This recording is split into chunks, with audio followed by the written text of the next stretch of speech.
Before you speak, before you shake a hand, before you introduce yourself, a decision has already been made about you. And it wasn't based on your words.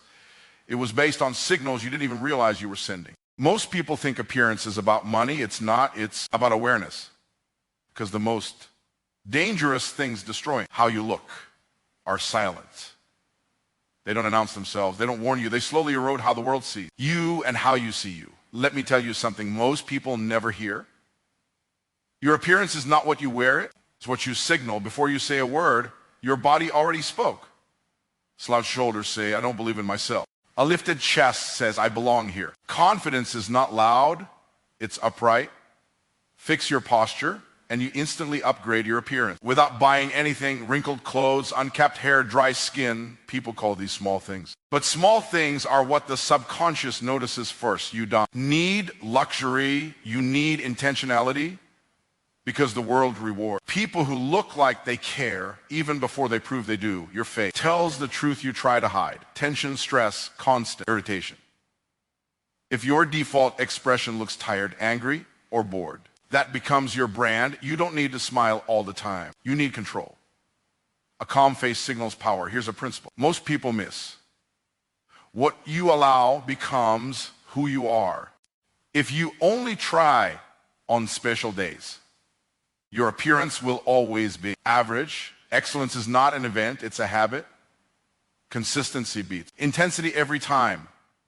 Lack of sleep shows on your skin, poor diet shows in your eyes. No movement shows in your posture. You cannot hide lifestyle choices forever. Your body keeps receipts. Energy is attractive. Energy is built, not wished for. Here's the truth that changes everything. People don't disrespect you first. They notice how you treat yourself. Your appearance is a reflection of your internal agreement with yourself. When you raise that agreement, the mirror changes, the room changes, the opportunities change. Your appearance is not vanity, it's communication. Every day, you're either silently upgrading your image or silently destroying it. And now that you know what's silent, you can make it intentional. Because when your presence speaks before you do, you never have to explain yourself. Most people don't realize this. But the fastest way to lower your perceived value in any room is not what you say, it's how. You stand while saying nothing. Your posture is a silent introduction. Before your name is known, before your skills are discovered, before your intelligence has a chance to show up, your body has already delivered a message. And that message is either working for you or against you. When your shoulders are rounded, your head is tilted downward, and your movements are hesitant. You are unconsciously communicating uncertainty. Not insecurity you feel, insecurity you signal. And the world does not respond to how you feel. It responds to what it perceives. Poor posture slowly rewires how others treat you. People listen less closely. They interrupt more often. They subconsciously assume you require less respect. This doesn't happen because they are bad people. It happens because human beings are biologically wired to read body language before words. Long before language existed, posture was survival communication. Upright meant capable. Collapsed meant vulnerable. Here's the part most people miss. Posture doesn't just affect how others see you, it affects how you think. When your body is compressed, your breath is shallow. When your breath is shallow, your voice loses authority. When your voice loses authority, your confidence falls. Over time, you don't just look smaller, you begin to play smaller. Your walk matters. Dragging your feet suggests fatigue, even when you're not tired. Rushed, erratic movements suggest anxiety, even when you're competent. Stillness, on the other hand, communicates control. Slow, intentional movement communicates certainty. People trust those who look like they are not in a hurry to prove themselves.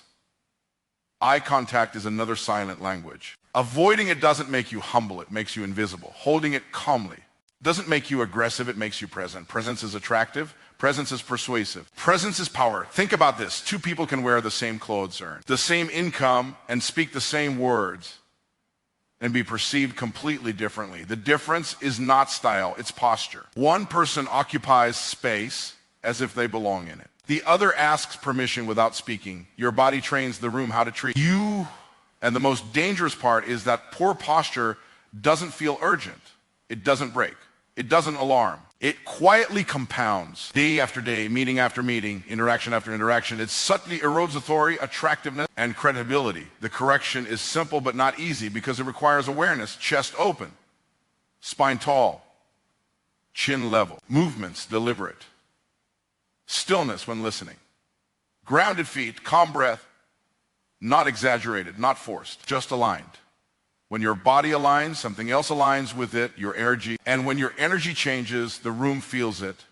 Conversations shift, attention sharpens, opportunities open, not because you asked louder, but because you appeared ready. Posture is not about looking confident. It's about deciding to carry yourself like someone who expects to be taken seriously.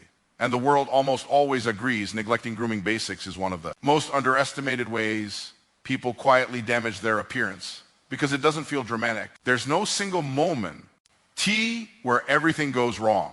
Instead, it's a slow leak. And while you're unaware of it, everyone else is registering it.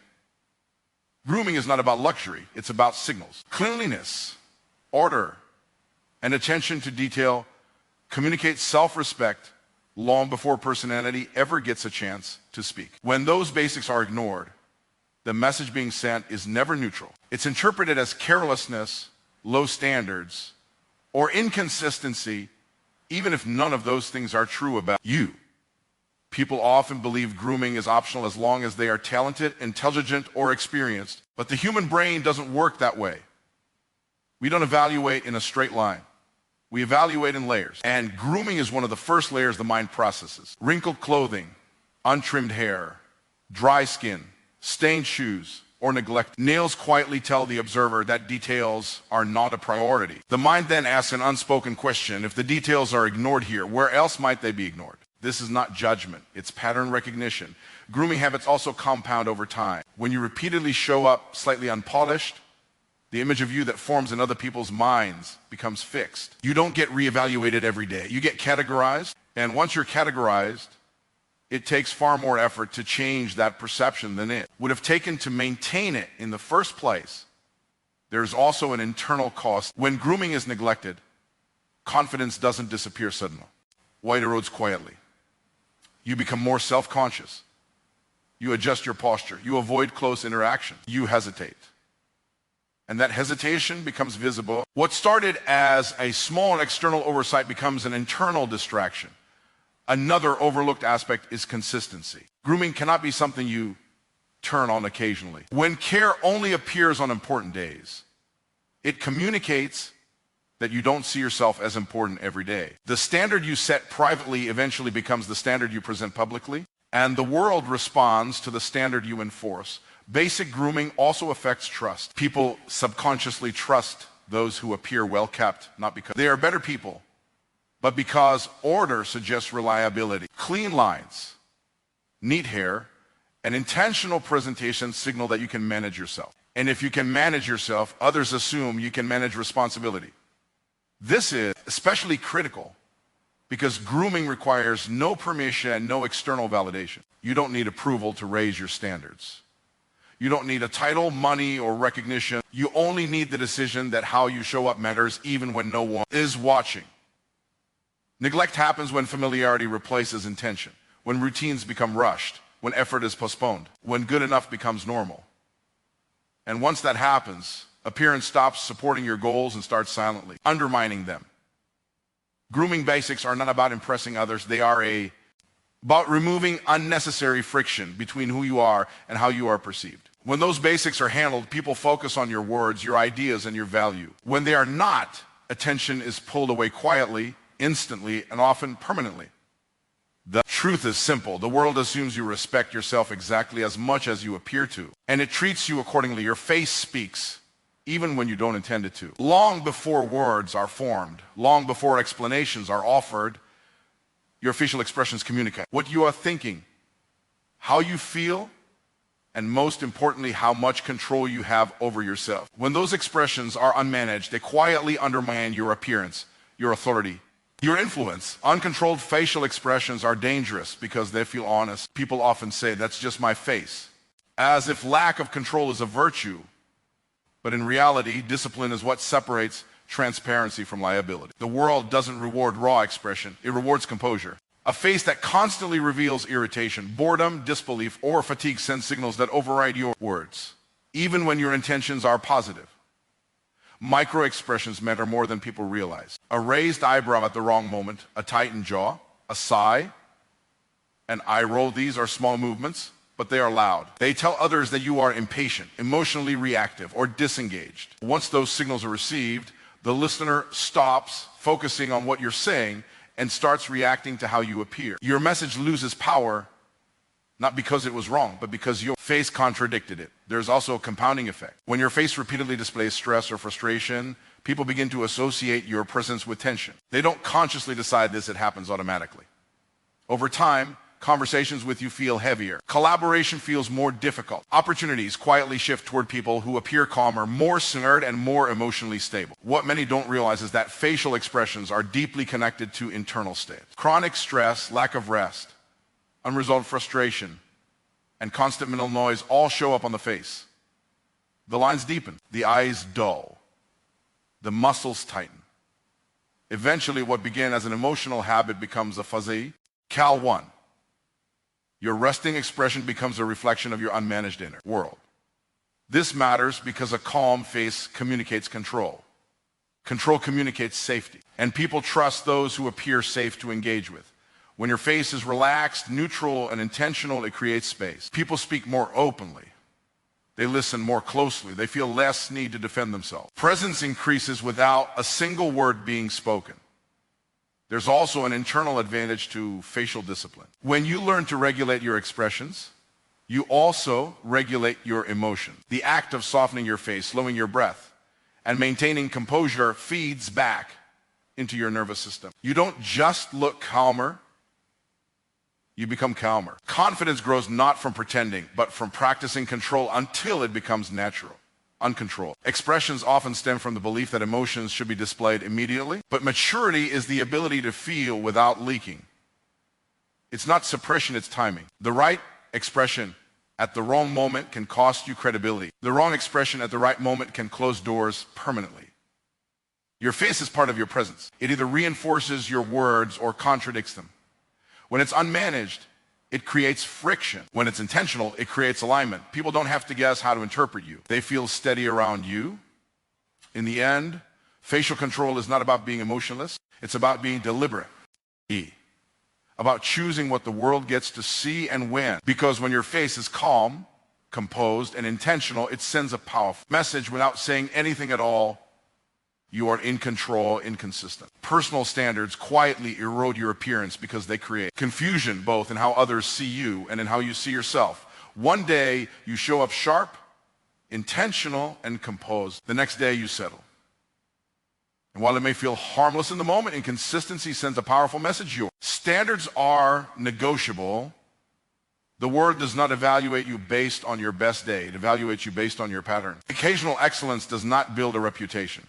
Repetition does. When your appearance, posture, energy, or grooming fluctuates, people don't know what version of you to expect. An uncertainty reduces trust. Standards are not about perfection, they are about identity. What you consistently allow becomes what you believe you deserve. When you tolerate wrinkled clothes, rush preparation, sloppy habits, or low energy on regular days, you are training yourself to accept less from yourself. Over time, that acceptance hardens into normalcy. And once something becomes normal, it stops triggering correction. This is how decline happens, not through failure, but through permission. Permission to skip, permission to delay, permission to lower the bar just this once. But just this once repeated often enough becomes a lifestyle. And lifestyle shows on or appearance long before it shows in results. Inconsistent standards also drain confidence. On days when you show up fully prepared, you feel aligned. You speak more clearly, you move with purpose. But on days when you cut corners, something internal shifts. You hesitate, you compensate, you become aware consciously or not that you didn't honor your own expectations. That internal misalignment is visible, even if no one can explain why. People often believe standards should rise only when circumstances demand it. Important meetings, special events, high-stakes moments. But true presence comes from being prepared before the moment arrives. When high standards are your baseline, pressure doesn't expose you, it reveals you. You don't scramble to elevate, you simply maintain. Consistency also simplifies life. When your standards are clear, decisions become automatic. You don't debate whether to prepare, whether to present well, whether to take care of yourself. The decision has already been made. This reduces mental fatigue and creates stability. And stability reads as confidence.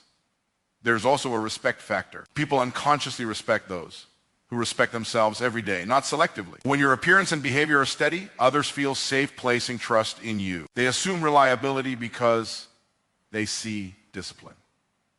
Discipline doesn't announce itself, it shows. The most damaging. Part of inconsistent standards is that they blur your self-image. You begin to identify with effort instead of results, with intention instead of execution. You start believing that wanting better is the same as living better. It's not. Identity is built through what you do repeatedly, not what you aim for occasionally. Raising your standards once is easy. Keeping them is the work. And that work shapes not only how you look, but how you are received. When your standards stop fluctuating, your appearance stabilizes, your energy steadies, your presence strengthens. The moment you decide that your baseline will no longer depend on mood, motivation, or convenience, everything changes. Because when your standards are consistent, your appearance stops sending mixed signals and starts telling one clear story. This is who I am, every day. Low energy lifestyle choices quietly dismantle your appearance. Because energy is the foundation of everything the eye reads. Before people notice your clothes, your grooming, or your posture, they sense your vitality. Energy is visible. It shows in your eyes, your skin, your movements, and the way you occupy space. When energy is low, no amount of external effort can fully compensate for it. Most people underestimate how quickly lifestyle decisions register on the body. Inadequate sleep dulls the eyes and softens focus. Poor nutrition shows up as bloating, inflammation, and uneven skin tone. Lack of movement stiffens posture and slows gestures. None of this happens overnight, which is why it's ignored. But the body is always adapting, always revealing patterns, and it never hides them. For long, low energy changes how you move through the world. Your walk becomes heavier, your reactions slow, your voice loses strength. You may still be capable, intelligent, and driven, but your physical presence stops supporting those traits. Instead of reinforcing your message, your body contradicts it. People don't consciously analyze this contradiction, they simply feel it. There's also a psychological cost. When energy is low, discipline weakens, preparation feels harder, consistency slips. This creates a feedback loop. Low energy leads to lower standards lead to further energy loss. Over time, this loop becomes your default state, and your appearance reflects it. You look tired even when you're not exhausted. You look disengaged even when you care. The eyes are often the first giveaway. High energy individuals have alert, focused eyes that appear present.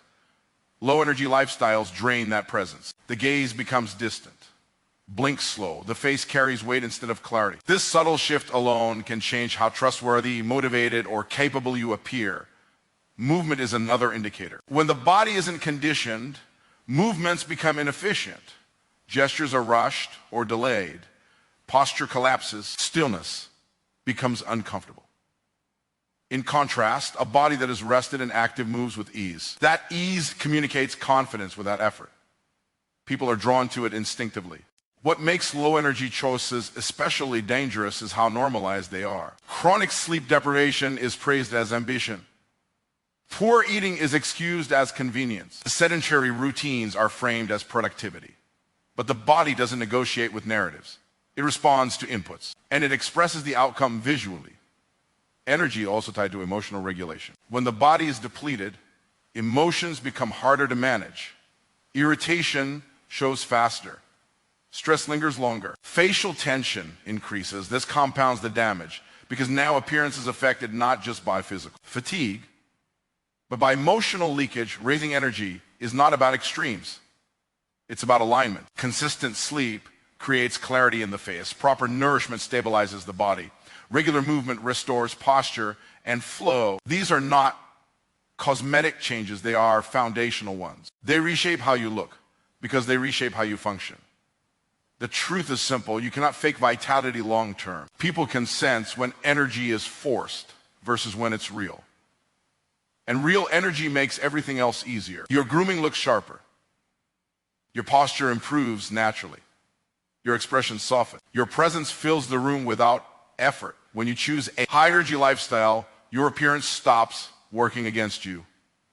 It starts amplifying who you are. And in a world where attention is limited and impressions are immediate, energy becomes one of the most powerful silent advantages you can have. Lack of self-respect signals are often invisible to the person sending them, yet unmistakable to everyone else. They don't come from a single action, but from a pattern of small decisions that quietly communicate how you see yourself. And the world responds to those signals with precision. Self-respect is not confidence. Confidence can be performed. Self-respect is revealed. It shows in what you tolerate, what you repeat, and what you refuse to correct. When you consistently allow behaviors, habits, or standards that diminish you, your appearance begins to reflect that permission. You don't look inadequate, you look unprotected. These signals appear in subtle ways.